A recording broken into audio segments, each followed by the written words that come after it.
বন্ধুরা, আজকে আমরা এই ভিডিওতে অনেক সুন্দর একটি গ্রামের দৃশ্য আঁকবো, যেখানে থাকবে কয়েকটি বাড়ি ও পাহাড়ের গা ঘেঁষে অনেক সুন্দর একটি ঝর্ণা। সর্বপ্রথম আমরা 1 স্কেল পরিমাণ একটি দাগ টেনে নেব। এরপর ঘরের চালা আঁকবো। ঘর আঁকা অনেক সহজ, দেখুন আমি কিভাবে ঘর আঁকছি। আসলে গ্রামের দৃশ্য আঁকা অনেক সহজ। যখন এই আর্টটি আমরা আরো রং করব, তখন দেখতে আরো অনেক সুন্দর লাগবে। দেখতে দেখতে ঘরের চালা আঁকা হয়ে গেল। এখন আমরা নিচের দিকের অংশটা এঁকে নেব। 3 কোণায় 3টি দাগ টেনে নিলে ঘরের শেপ হয়ে যাবে। এরপর আমরা জানালা আঁকছি। দেখুন, পেন্সিলের দিকে লক্ষ্য করুন আমি কিভাবে জানালা আঁকলাম। জানালা আঁকা অনেক সহজ, ঠিক ওই রকমভাবেই দরজা আঁকতে হবে। ঘর আঁকা হয়ে গেল। এখন আমরা ঘরের কোণার দিকে একটু ঘাসের ঝোপ দিলাম, এতে করে গ্রামের দৃশ্যটি আরো অনেক সুন্দর লাগবে। ঘরটার এই দিকটায় আমরা একটা ছোট্ট গাছ আঁকবো। ভিলেটার দিয়ে গাছ আঁকছি। দেখুন কত সহজ কৌশলেই গাছ আঁকা হচ্ছে। তো গাছের পাতাগুলো এইভাবে ঝোপ আকারে দেব, এতে করে দৃশ্যটি আরো অনেক সুন্দর লাগবে। এরপর আমরা এদিকের ফাঁকা অংশটায় ঠিক 2টি ঘর আঁকবো। দেখুন কিভাবে আঁকছি। ত্রিভুজ চিহ্ন থেকে ঘর আঁকা অনেক সহজ, তাই আমরা এখানে ত্রিভুজ চিহ্ন দিয়ে ঘর আঁকছি। এরপর ঘরের নিচের অংশটা এঁকে নেব। 1 2 3 3টি দাগ টেনে এখানে আবার দরজা দিয়ে দিলাম। দরজার মাঝখানে একটা দাগ টেনে দেব, তবে দরজাটা আরো সুন্দর লাগবে। এরপর জানালা আঁকবো। জানালার মাঝখানেও একটা যোগ চিহ্ন দিয়ে দেব, তবে অনেক সুন্দর হবে। এরপর এই ঘরটার সাথে লাগিয়ে আরেকটা ঘর আঁকবো। ঘরের চালা আঁকা হয়ে গেল। নিচের অংশটা আগের মতো করেই এঁকে নেব। গ্রামের দৃশ্য আঁকা যে এত সহজ, এই ভিডিওটা না দেখলে কখনোই বুঝতে পারবেন না। সহজভাবে দৃশ্য আঁকা শিখতে হবে, তবেই দৃশ্য আঁকতে ভালো লাগবে। এরপর আমরা ঘরের কোণার দিকগুলো ঘাসের ঝোপ দিয়ে দেব, এতে করে দৃশ্যটি আরো অনেক সুন্দরভাবে ফুটে উঠবে।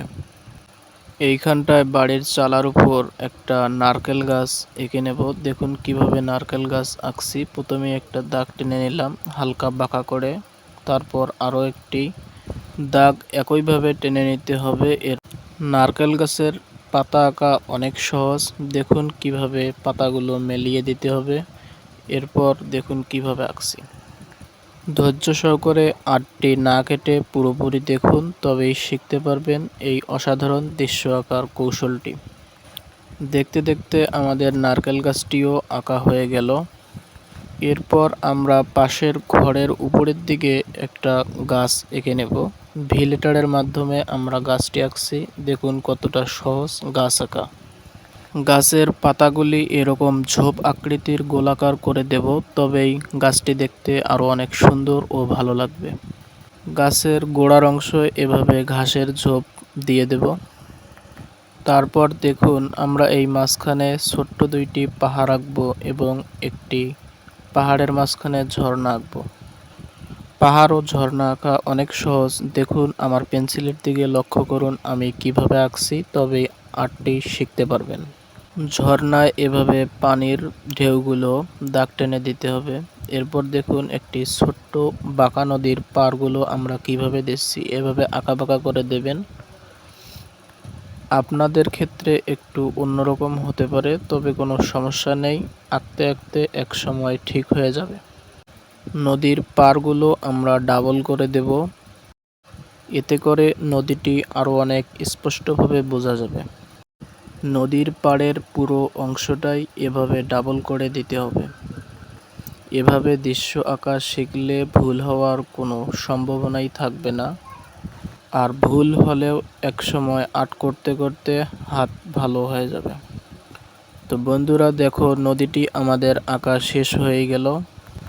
এরপর আমরা এই কোণার দিকটা একটু ঝোপ এঁকে নিলাম।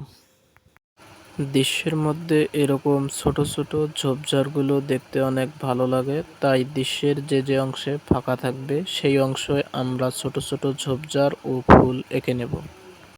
ছোট ছোট ফুল আঁকা অনেক সহজ। আমার পেন্সিলের দিকে লক্ষ্য করুন, এতে করে ফুল আঁকা শিখতে পারবেন। নদীর এই পার্টিতেও আমরা ছোট ছোট কয়েকটি ঝোপ ও ফুল এঁকে নেব, এতে করে নদীর এই দিকটাও দেখতে আরও অনেক সুন্দর লাগবে। কখনোই ছোট বাচ্চাদের কঠিন করে দৃশ্য আঁকা শেখাবেন না, সবসময় সহজ কৌশলের মাধ্যমে দৃশ্য আঁকা শেখাবেন, তবেই সে দৃশ্য আঁকতে আগ্রহী হবে। যদি অন্য কাউকে আর্ট শেখাতে চান তাহলে আমার এই আর্টটি আপনি পুরোপুরি দেখতে পারেন ও শিখতে পারেন এবং অন্যকেও শেখাতে পারেন। এরপর নদীতে আমরা একটি নৌকা আঁকবো। দেখুন কিভাবে নৌকা আঁকছি। আমরা এখানে ছবি তোলা নৌকা আঁকছি। নৌকা আঁকা অনেক সহজ, শুধু বাঁকা করে একটু দাগ টেনে নিলেই হয়। নৌকাটা আমরা এখানে পাড়ের মধ্যে যেহেতু এঁকেছি, তাই একটি ছোট্ট খুঁটি উপরের দিকে এঁকে নেব এবং একটা রশি দিয়ে খুঁটি ও নৌকা বেঁধে রাখব। গ্রামের এই দিকের লোকদের পারাপারের জন্য আমরা এই পাশে আরেকটি ছোট্ট নৌকা আঁকব। দেখুন ঠিক একই কৌশলে আমরা এই নৌকাটিও আঁকছি। এরকম নৌকা আঁকা অনেক সহজ, দেখলেই শিখতে পারবেন। এরপর নদীর মাঝের পানির ঢেউগুলো এঁকে নেব। পানির ঢেউ আঁকা অনেক সহজ, শুধু আঁকাবাঁকা করে হালকা করে দাগ দিলেই হয়ে যায়। যে দৃশ্য সহজ করে আঁকা শেখা যায় সে দৃশ্য আমরা কেন কঠিন করে আঁকা শিখব? তাই কঠিন করে আঁকা না শিখে আমরা সহজ টেকনিকে আর্ট করা শিখব। এখানে পাহাড়ের উপরের দিকটায় আমরা একটি সূর্য এঁকে নিয়েছি। দেখুন কিভাবে গোল করে সূর্য আঁকতে হয়। এরপর সূর্যের রশ্মিগুলো ছোট বড় করে এঁকে নিতে হয়। তো বন্ধুরা, আমার এই ড্রয়িংটি তোমাদের কাছে কেমন লাগলো অবশ্যই কমেন্ট করে জানাও। এরকম নতুন নতুন আর্ট পেতে চ্যানেলটি সাবস্ক্রাইব করো।